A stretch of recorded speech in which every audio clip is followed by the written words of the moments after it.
नमस्कार, मी नम्रता. विजन महाराष्ट्र न्यूजच्या वृत्तवाहिनीमध्ये तुम्हा सर्वांचं स्वागत. पाहुयात आजच्या ठळक घडामोडी. मुंबई महापालिकेच्या पिसे पांजरापूर येथील विद्युत केंद्रात वीज मीटर्स अद्यावतीकरणाचं काम हाती घेण्यात येत आहे. त्यामुळे मुंबई महानगरपालिकेने पाणी पुरवठ्यात 10% कपात करण्याचा निर्णय घेतलाय. ही कपात लागू झाल्याने मुंबई महापालिकेकडून मिळणाऱ्या पाण्याचा पुरवठा होणाऱ्या ठाणे शहरातील काही भागात मंगळवार 7 ऑक्टोबर ते गुरुवार 9 ऑक्टोबर 2025 या काळात 10% पाणी कपात लागू होणार आहे. ठाणे महापालिका क्षेत्रात विविध स्रोतांमधून पाणी पुरवठा करण्यात येतो.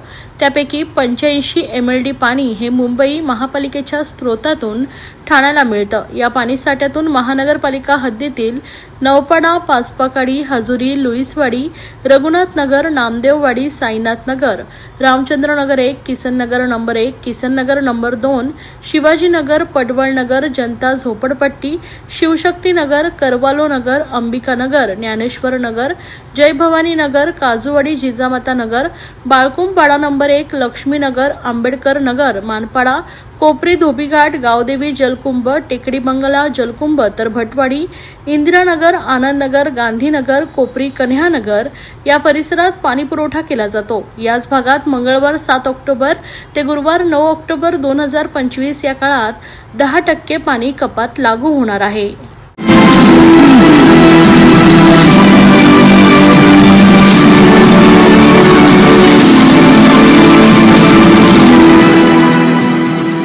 दादर येथील इंदू मिलमध्ये होऊ घातलेल्या डॉक्टर बाबासाहेब आंबेडकर आंतरराष्ट्रीय स्मारकाचं काम युद्ध पातळीवर सुरू झालंय. या ठिकाणी उभारण्यात येणाऱ्या डॉक्टर बाबासाहेब आंबेडकर यांच्या पुतळ्याच्या कामात सुरुवात झाली असून पुतळ्याच्या बुटाचा एक भाग आज ठाण्यातून दादरच्या दिशेने नेण्यात आलाय. यावेळेस आंबेडकरी अनुयायींनी पुष्पवृष्टी करीत जोरदार स्वागत केलंय. ढोलताशांच्या गजरात मिठाई वाटपही करण्यात आलाय. विशेष म्हणजे या प्रसंगी बौद्ध बांधवांसह चर्मकार समाजही मोठ्या संख्येने उपस्थित होता. इंदू मिल येथील स्मारकात उभारण्यात येत असलेल्या सुमारे 350 फूट उंचीच्या पुतळ्याचं काम नोएडा येथे प्रख्यात शिल्पकार राम सुतार हे करतायत. ब्रॉन्झ धातूपासून तयार करण्यात येत असलेल्या या पुतळ्याच्या उभारणीस साधारणपणे 1.5 ते 2 वर्ष लागण्याची शक्यता आहे.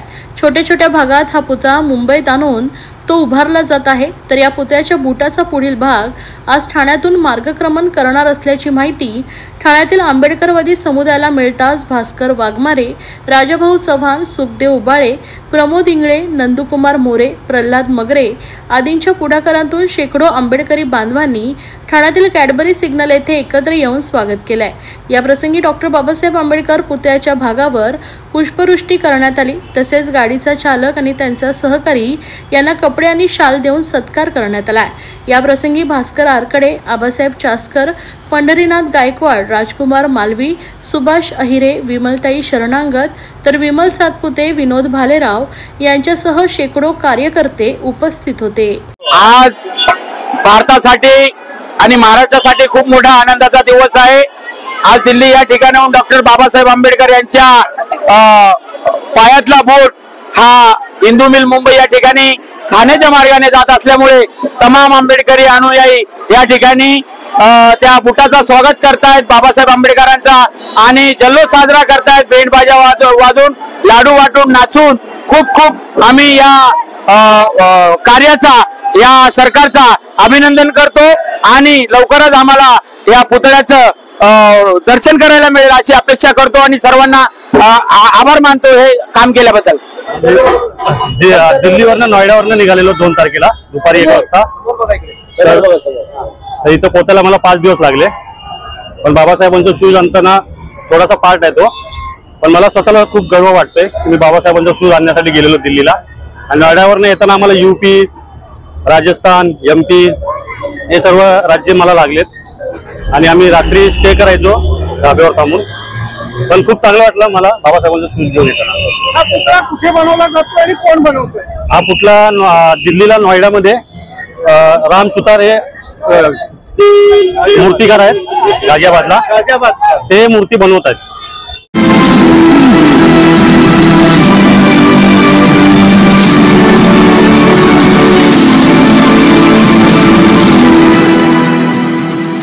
महाराष्ट्र लोकाधिकार समितीच्या ठाणे शहराच्या वतीने आज सकाळी 11 वाजता निबंधक उपनिबंधक कार्यालय ठाणे येथे खासगी सावकार आणि वित्तीय संस्थांच्या जुलमी कारभाराविरोधात तीव्र निषेध धरणे आंदोलन करण्यात आले। या आंदोलनाचे नेतृत्व महाराष्ट्र लोकाधिकार समितीचे प्रदेशाध्यक्ष ॲडव्होकेट प्रसाद करंदीकर यांनी केले आहे। यावेळी त्यांनी उपस्थित जनसमुदायाला मार्गदर्शन करत कर्जदार आणि सावकारांच्या अन्यायकारक वागणुकीविरोधात आवाज उठवलाय। त्यानंतर उपनिबंधक किशोर मांडे यांना निवेदन देण्यात आलंय। मांडे यांनी मागण्यांवर सहानुभूतीपूर्वक विचार करून न्याय नक्की मिळेल असं आश्वासन दिलंय। या प्रसंगी महाराष्ट्र प्रदेश नेते वाघमारे, लोखंडे तसेच प्रदेश संघटक मधुकर मोरे, माजी जिल्हाध्यक्ष धनाजी सुरोसे, ठाणे जिल्हा प्रमुख सचिन यादव, ठाणे शहर प्रमुख राजेश बामणे, रिपब्लिकन सेना ठाणे जिल्हा प्रमुख व ज्येष्ठ पत्रकार आबासाहेब चासकर, सामाजिक कार्यकर्ते रामेश्वर बचाटे तसेच ओबीसी पॅन्थरचे महाराष्ट्र प्रदेश प्रतिनिधी सिद्धांत चासकर आदी मान्यवर उपस्थित होते। कार्यक्रमादरम्यान सचिन यादव आणि राजेश बामणे यांनी कार्यकर्त्यांना संबोधित करत अन्यायाविरुद्ध लढा अधिक तीव्र करण्याचं आवाहन केलंय। तर आबासाहेब चासकर आणि धनाजी सुरोसे यांनी शासकीय व्यवस्थेला जाब विचारत प्रशासनाच्या दुर्लक्षावर कठोर टीका केली। या आंदोलनात महाराष्ट्र लोकाधिकार समितीचे असंख्य पदाधिकारी आणि कार्यकर्ते मोठ्या संख्येने सहभागी झाले होते। आंदोलन शांततेत पार पडले असून प्रशासनाला निवेदन सादर करण्यात आले आहे। ठाणे शहरामध्ये जी दिवसेंदिवस वाढत चाललेली खाजगी सावकारी आहे आणि त्या खाजगी सावकारांकडून सर्वसामान्य जे लोक पैसे घेतात गरजेला त्यांच्याकडून त्यांच्यावरती होणारे अनन्वित अत्याचार आहेत त्याबाबतच्या तक्रारी आम्ही या खाजगी सावकारांचे सहाय्यक निबंधक यांना दिलेल्या होत्या। गेले 1 वर्ष आम्ही त्यांचा पाठपुरावा करतोय, पण या निबंधक कार्यालयातील भागवत आणि मांडे यांनी खाजगी सावकारांना पाठीशी घालण्याचं काम केलेलं आहे। आता हे पाठीशी घालण्याचं काम करतायत ते जनतेच्या, समाजाच्या आणि यातील सत्ताधारी नेत्यांच्या निदर्शनाला आणण्यासाठी आज आम्ही या ठिकाणी यांना जाग आणण्यासाठी हा मोर्चा आणलेला।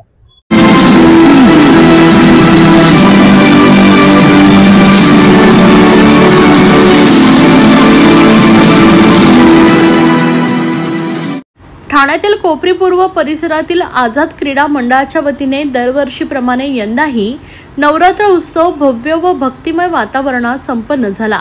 गेल्या अनेक वर्षांपासून चालत आलेली ही परंपरा आझाद क्रीडा मंडळाचे सर्वेसर्वा शिवसेना कल्याण जिल्हा प्रमुख गोपाळ लांडगे यांच्या पुढाकाराने व कार्याध्यक्ष युवासेना महाराष्ट्र राज्य समन्वयक, युवासेना कार्यकारिणी सदस्य स्वप्नील गोपाळ लांडगे आणि मंडळातील सर्व युवा पदाधिकाऱ्यांच्या सहकार्याने यंदा अधिक जोमदार आणि आयोजनपूर्वक साजरी करण्यात आली आहे। या उत्सवामध्ये कोपरीच्या कुलस्वामिनीचे मोठ्या श्रद्धेने पूजन करण्यात आले।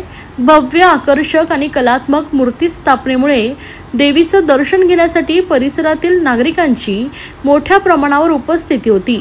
नवरात्रीच्या 10 दिवसात धार्मिक, सामाजिक व सांस्कृतिक कार्यक्रमांची रेलचेल कोपरीकरांना अनुभवायला मिळाली आहे। या उत्सवानिमित्त विविध कार्यक्रम आयोजित करण्यात आले होते। पारंपरिक भोंडला व उखाणे स्पर्धा ह्या कार्यक्रमाचं आयोजन करण्यात आलं होतं। यामध्ये महिलांनी मोठ्या उत्साहात सहभाग नोंदवलाय। तर विविध क्षेत्रात कर्तृत्व गाजवणाऱ्या महिलांचा गौरव सोहळा अर्थात सन्मान नवदुर्गांचा या विशेष कार्यक्रमांचं आयोजन करण्यात आलं होतं। यावेळी प्रत्येक क्षेत्रात कर्तृत्व गाजवणाऱ्या महिलांचा गौरव करण्यात आलाय। तर पारंपरिक आणि नाविन्यपूर्ण चवीनं भरलेल्या पदार्थांची स्पर्धा अर्थात पाककला स्पर्धेचंही आयोजन करण्यात आलं होतं। यावेळी देखील कोपरी विभागातील अनेक महिलांनी सहभागी होत या पाककला स्पर्धेमध्ये सहभाग नोंदवलाय। आधुनिकतेची आणि परंपरेची सांगड घालत रॅम्प वॉक आयोजित करण्यात आलं होतं। यामध्ये पारंपरिक वेशभूषेतील महिलांचा उत्साही सहभाग होता। तर परिसरातील मुलांसाठी चित्रकला स्पर्धा या कार्यक्रमाचं आयोजन करण्यात आलं होतं। यावेळी लहान मुलांपासून मोठ्यांपर्यंत कलाकारांनी देवी आणि संस्कृतीचं चित्ररूप उभं केलंय। नागरिकांच्या आरोग्याचा विचार करून मोफत आरोग्य शिबिर, तपासणी व सल्ला सेवाही आयोजित करण्यात आले होते। तर महिला व बालकांसाठी खेळ व स्पर्धा अशा सामूहिक सहभागातून आनंद व आपुलकीची भावना वृद्धिंगत व्हावी यासाठी अनेक उपक्रम आयोजित करण्यात आले होते। गरबा, दांडिया आणि पारंपरिक नृत्यांची रंगतदार सादरीकरणही या ठिकाणी पार पडली। हळदी कुंकू समारंभ आणि कुंकुमार्चन अशा पारंपरिक महिलाभिमुख कार्यक्रम आयोजित करण्यात आले होते। तर आध्यात्मिक दृष्टीने श्रीसूक्त पठण, आध्यात्मिक वातावरण निर्मितीसाठी सामूहिक पठण आयोजित करण्यात आलं होतं। तर महिलांसाठी विशेष पैठणी लकी ड्रॉ या खास कार्यक्रमांचंही आयोजन करण्यात आलं होतं. सलग 10 दिवस असे विविध उपक्रम राबवण्यात आले. यावेळी कोपरीतील महिलांनी उत्स्फूर्त असा सहभाग नोंदवलाय. या सर्व उपक्रमांचं आयोजन वैशाली लांडगे यांच्या पुढाकाराने व नियोजनाने अत्यंत यशस्वीपणे पार पडलंय. या निमित्तानं संपूर्ण कोपरी परिसरात चैतन्याचं वातावरण निर्माण झालं होतं. महिलांचा, तरुणाईंचा आणि नागरिकांचा उत्स्फूर्त असा प्रतिसाद लाभलाय.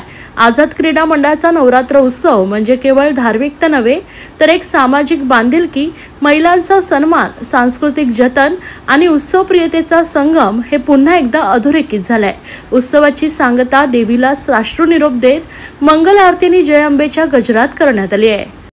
या होत्या आजच्या ठळक घडामोडी. अशाच राजकीय, सांस्कृतिक, क्रीडा क्षेत्रातील बातम्या पाहण्यासाठी पाहत रहा विजन महाराष्ट्र न्यूज ही वृत्तवाहिनी. विजन महाराष्ट्र न्यूजच्या फेसबुक चॅनलला व युट्यूब चॅनलला फॉलो आणि सबस्क्राईब करा. धन्यवाद.